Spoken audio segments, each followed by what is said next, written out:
to my channel. In today's video we will be talking about something forgotten on the Mr2 Spyder, and that is the electronic power system. Basically the Mr2 has an electronic one compared to the other companies and cars of that age that they have the power steering driven through a belt, through the engine, basically mechanical power to hydraulic. But in the Mr2 we don't have that. We have an electronic one, electronic to hydraulic. We will start by locating the power steering pump, because some people might not even know where it is because it is hidden underneath the frank plastic. So we will have to remove that, locate it, and after that we will talk about flushing it and what type of liquid actually using, because there has been some misinformation on the internet about using that or not using the other. It is not your classic fluid ATV or transmission or whatever people put there. It is a little bit different, and for that reason I got something specific that some people told me that will most likely work perfectly fine. So let's start by searching for it. Let's open the hood, and now we'll have to remove the top here from the frank, and then this whole plastic. For my car it's supposed to be right here. For the left-hand drive, no, right-hand drive vehicles, it shall be right there, because everything is in the opposite way.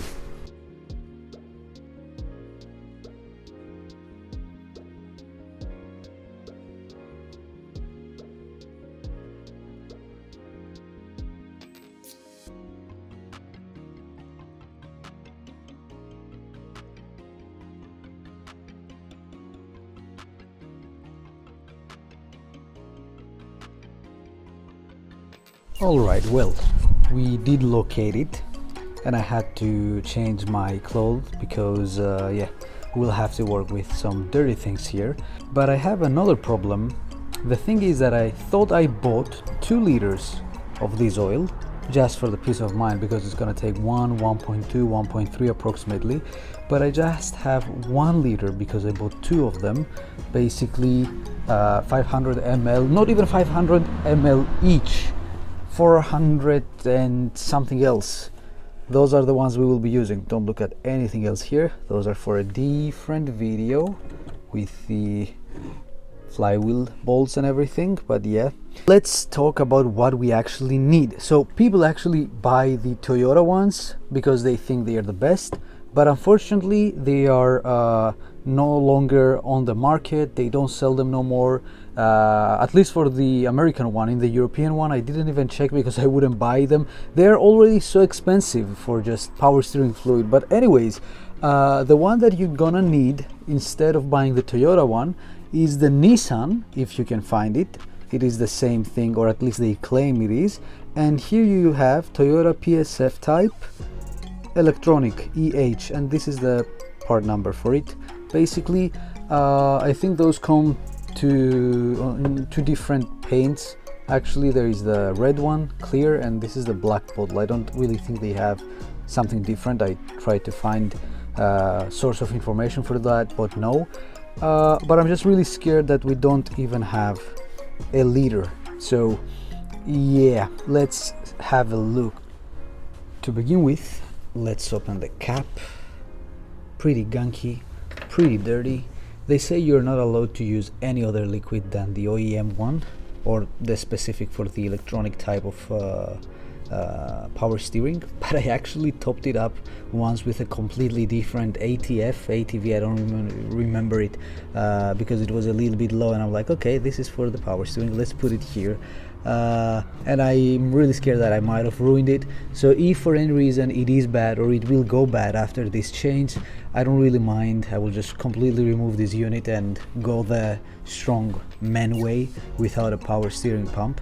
But for now what we want to do is we want to suck all the dirty old fluid we can, and then we will take that off actually, and try to put that to a bottle and pump it, so we can actually flush the whole system. While doing that, I guess a good idea would be to have a second guy topping it off, but we will try our best to have maximum fluid here, at the same time emptying the whole, system. Let's give it a try.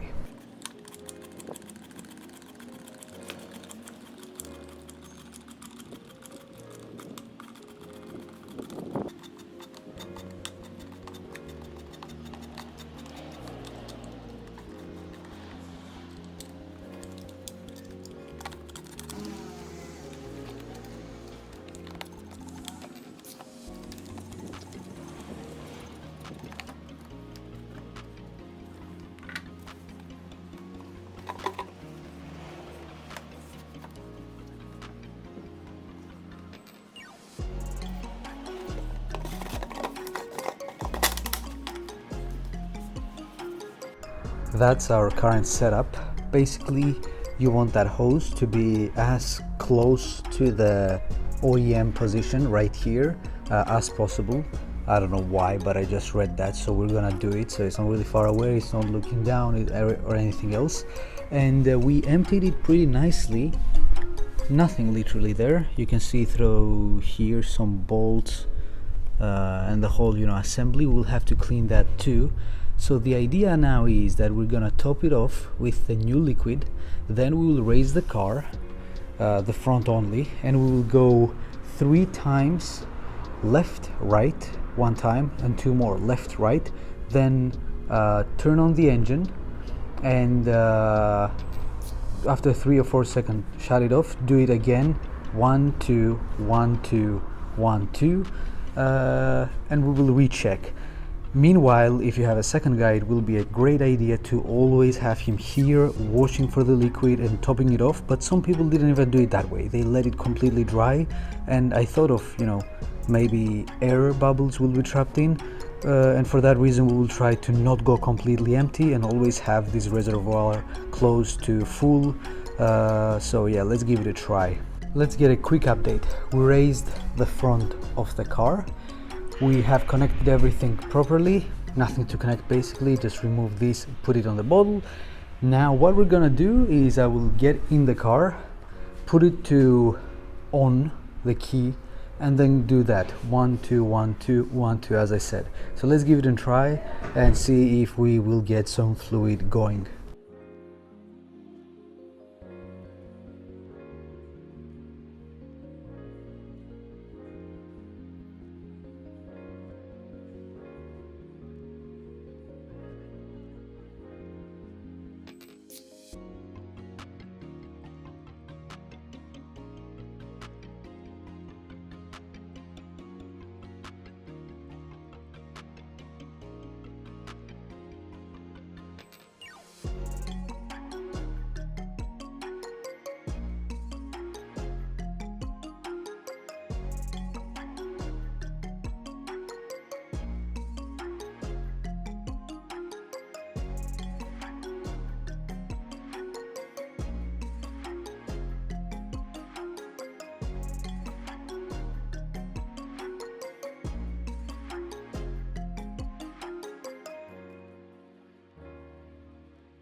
Just because my phone is about to die, I will just show you the color of what we removed, and then we'll have a detailed talk once I go upstairs. But oh well, that's really dark, and yeah, that's definitely not good. But yeah, let's go upstairs and have a small talk. As you saw, my phone was about to die with all the glitchiness on the last clip with the old oil. I did some tests by myself with flashlight, and I tried to see how thick that blackness actually is.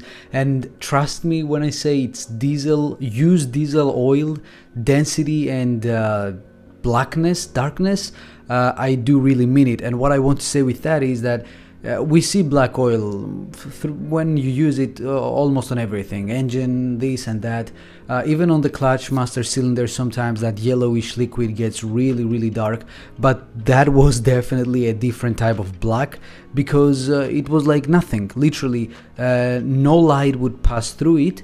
And if we even compare the one on the first canister on the wind spray cleaner, that was completely black and a little bit sticky. I doubt that it's supposed to be that way, because I saw a couple videos with people using brand new ones, and they are crystal clear, or like mine, a little bit brownish, but overall they are cleaner than normal oil, engine oil. Now, is that normal? Again, I don't think so. At the end, at the very end, we saw a little bit of clean oil coming out, and I think that this might be the old fluid that I used just a little bit on the canister. It just kinda, cleaned the system a little bit. Now, talking about differences, I honestly doubt that you will have any difference on the feel or the drivability of the car if you do it correctly and you did not have a previous problem. But for me, just because, as I said before, I had used the wrong oil, not too much, I just emptied the canister on the top, the reservoir, and topped it off with a little bit of random fluid. Let's call it random fluid, okay? It was transmission, ATF, hydraulic, it was red, so it was definitely not for my car. But yeah, I did it because when I bought the car, I did a small fake track day on a Village's kart racing, a closed kart racing track. I basically, illegally okay, now we're talking about illegal stuff, but yeah, I illegally joined there, and I had a small track day, left and right, and by the time I finished the race, my power steering would cry a lot.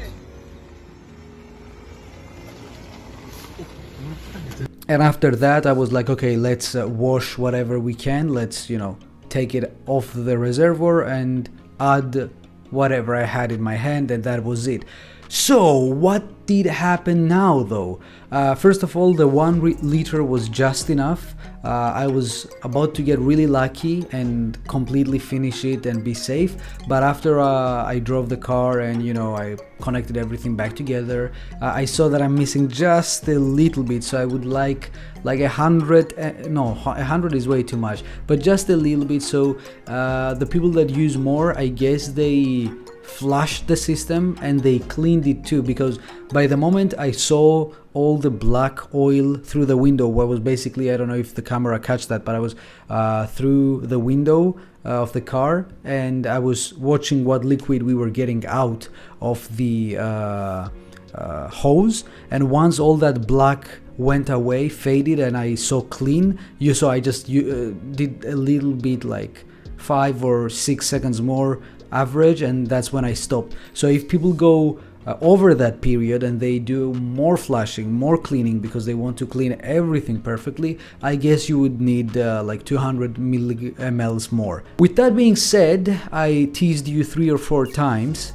The difference that I saw was actually insane. Placebo effects do exist, and I do believe in those, but no, that's definitely no placebo effect, because I always remember myself having a little bit of a heavy steering, and the last time I got a comment on that was by Alex when he drove my car, and he was like, for a lightweight car with no load on the front, basically no engine, no nothing, and the whole system being completely independent, it kind of feels heavy. And I'm like, no, why do you say that?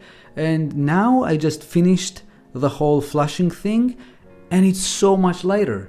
Like, okay, I would always be able to use one hand to steer, but now it's way easier. It feels like I'm actually not having a steering wheel. It's really easy, and it's consistent from the middle to the top left or to the top right. It is always consistent. For me, it wouldn't be that way. Slowly it would seize up, it would feel a bit harder, and at the very end of top or right, you would have a small push, like no power steering at all. Like it would feel like you would have to do it completely yourself. Now it is just the same throughout the whole range of the steering. But the thing that I worry about is that if you put old oil, or not a great oil, random oil as I did, basically what gets damaged inside the power steering system is that the little gaskets and everything around the hoses are really soft, and they get hard because of the wrong oil. That's what I read, at least on the forums and everywhere.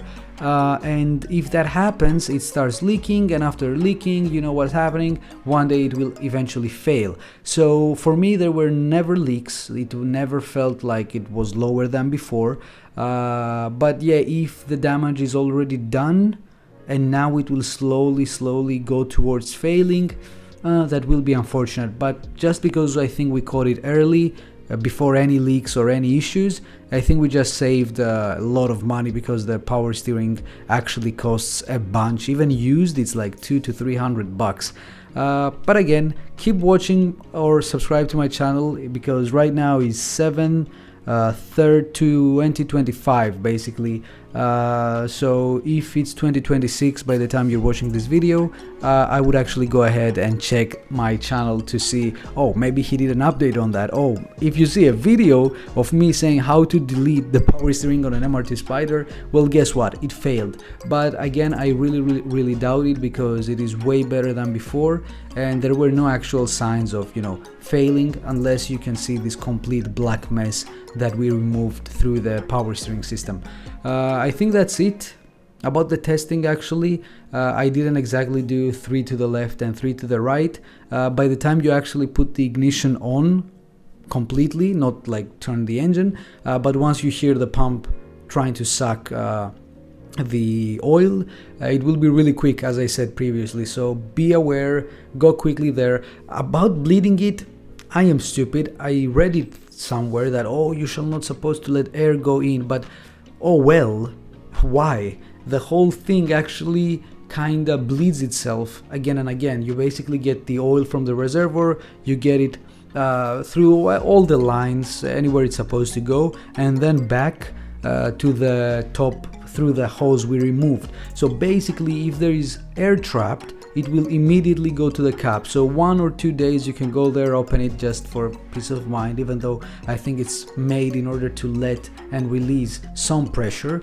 But yeah, that's what I did already. I used it, and I could see that sometimes it wouldn't be clean oil, it would be just sparkling around, so there would be air bubbles with it. Do it a couple times till that sound goes completely off, and I doubt you will ever have an issue with that. So it's not exactly bleeding, it's just circulating the oil till all the air goes out. So that's as simple as it gets. Love, peace, and SGS, and I will see you in the next time. Bye bye.